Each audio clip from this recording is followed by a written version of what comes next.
Hola chicos de quinto, Fer, Lalo, Leo, Carla, Abril, Itzel. Ahora les voy a compartir algo que para mí es muy importante, que tiene que ver igual con el tema, que continuamos, que es la descripción. A lo mejor ya dicen otra vez descripción. Sí chicos, ahorita es el tema que más nos atañe y que me parece importante que ustedes tengan muy presente ese proceso, cómo es el desarrollarlo adecuadamente. Les traje un ejemplo de cómo realizar este proceso. Tenemos el libro que se llama Como agua para chocolate. Este libro lo escribió una autora mexicana que se llama Laura Esquivel. Es un libro que es del siglo pasado. A lo mejor recuerden que a ustedes se les va a hacer como que, uy, el siglo pasado sucedió hace mucho. Pero no, realmente no tiene más que 20 años que empezó este proceso, que empezó este siglo. Y ahorita lo que vamos a ver es precisamente un ejemplo de narración, de donde describe una situación y donde a la vez se describe un proceso. Por ejemplo, en este libro lo que hacen es que para cada situación inician con una receta, porque trata de una familia mexicana durante la época de la Revolución. En esta familia era una familia matriarcal. ¿A qué nos referimos? Matriarcal. ¿A qué te parece que se refiere matriarcal? Mamá, ¿ok? Mamá. Es matriarcal.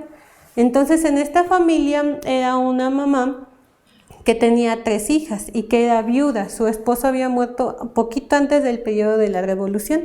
Entonces, ella se quedó a cargo del rancho de su familia. Precisamente tenía a su cargo a muchos capataces, a muchos trabajadores, peones, como lo vimos en la historia que se les llamaba. Y entonces, quien escribe aparentemente la historia es la bisnieta de estos personajes que te estoy mandando. Y entonces ella encuentra un recetario y en ese recetario, a partir de cada receta, se da cuenta que cada receta tiene tras de sí una historia, ¿ok? Cada una cuenta una historia o refiere a un momento muy importante de la familia.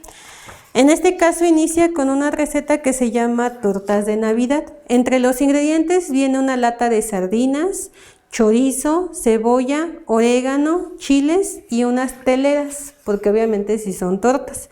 Y manera de hacerse, te voy a leer unos pequeños párrafos para que más o menos vayas vislumbrando cómo empezaba la receta. Es una de las tantas recetas que contiene. La cebolla tiene que estar finamente picada.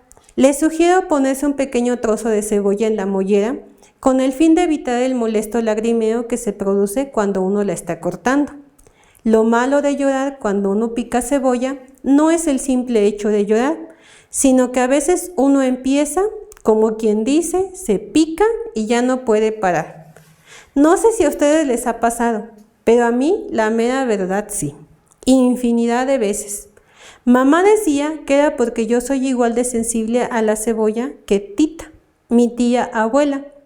Dicen que Tita era tan sensible que desde que estaba en el vientre de mi bisabuela lloraba y lloraba cuando ésta picaba cebolla.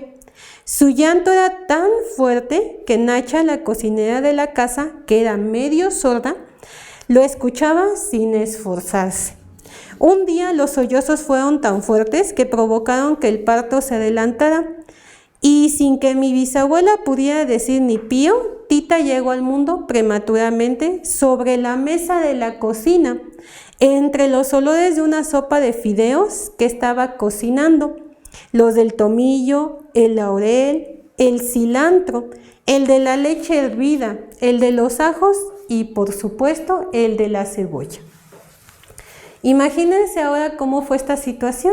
Si dice que estaban ellas cocinando, estaban preparando y de pronto se adelantó el parto y ya no hubo manera ni de llamar a un médico ni de que la señora obviamente acudiera a un hospital. Imagínense en ese contexto de la Revolución y estando en un rancho no era así como ahorita que a lo mejor vamos a 20 minutos a nuestro hospital o a una clínica o a un médico. En ese contexto obviamente son kilómetros, son distancias muy largas y se precipitó. Imagínense, tuvieron que despejar la mesa de la cocina con los ingredientes para que la señora pudiera dar a luz. Imagínense la situación.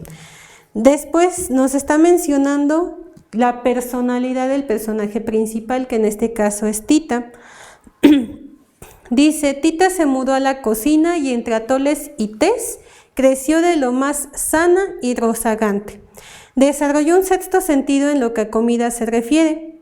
A veces lloraba en balde, como cuando Nacha picaba cebolla, pero no se tomaban en serio esas lágrimas porque no eran por sentimiento.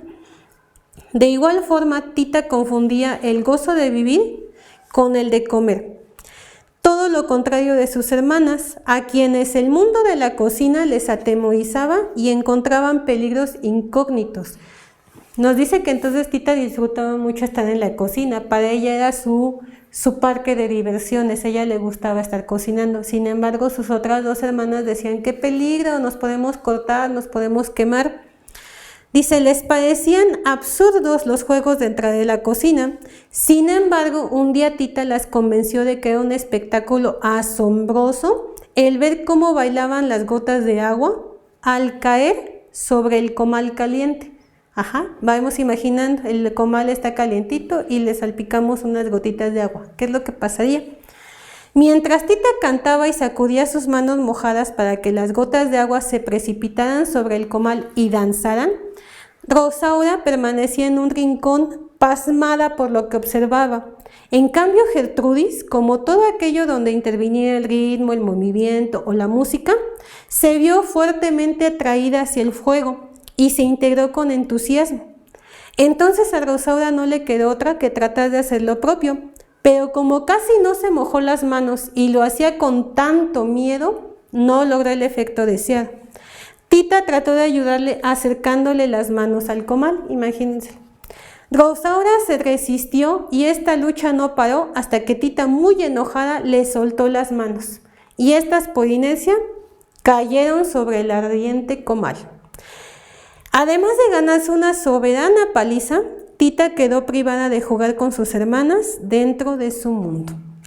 Entonces, imagínense, aquí nos va platicando precisamente una situación que acontece en una familia revolucionaria. Es una novela que aparentemente podría tomarse como costumbrista, que también lo estuvimos viendo en la materia de historia.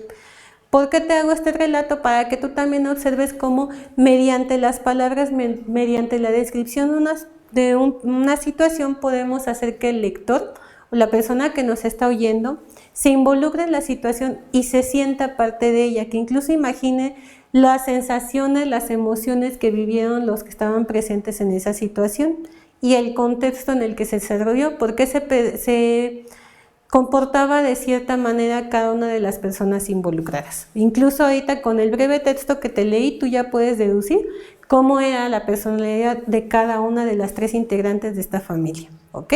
Entonces, parte de tu tarea es precisamente que reflexiones en lo que te acabo de leer y ya sea que me hagas un dibujo de alguna de las dos escenas que te narré o que tú lo describas usando tus propias palabras y obviamente lo puedes enriquecer como te parezca más apropiado. Vamos practicando eso, tal vez te des cuenta que eres un excelente escritor o una excelente escritora. Practiquemos un poquito más y vamos a descubrir un talento escondido por ahí. Te deseo mucha suerte y ya tengo muchas ganas de ver tu trabajo. Nos vemos.